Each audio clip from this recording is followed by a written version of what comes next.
And so I got in a placement call, a few like an hour ago, and it went well for the most part. We went through the discovery phase, and the guy asked me some questions. How long have you been in sales? What's your background like, etc. How much do you want to make, etc. And it got to the point where it actually came down to the office that I could be placed on, and every single one of them, it turned out that you needed at least 2 years of experience, and this is for both the closer and setter roles. And yeah, like I'm a beginner closer. I don't know if that has some negative connotation within the high ticket space, but I'm basically a beginner closer, so I wouldn't have the 2 years of experience, which brings me to the chicken and egg question. Like, how are you supposed to get that experience in the first place if all the hiring, the people who are hiring, all the companies that are hiring, if they all require you to have 1 year, 2 years of experience, how are you supposed to get that experience in the first place? It's like a chicken or the egg question. You need the job to get the experience, but in order to get the job, you need the experience. So it just doesn't add up. It's a chicken and egg question. So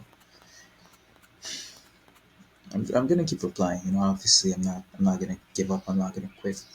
I'm gonna go and apply some more. I'm gonna go and apply some more. I'm gonna keep looking. I'm gonna keep looking. But yeah, it's kind of discouraging. Because in order for me to actually get my foot in the door and actually get into a position that would allow me to gain that experience and prove myself that, as a competent closer, as a competent sales rep, in order for me to get into that role, apparently I need experience, but I don't have experience, which is why I need to get into the role in the first place.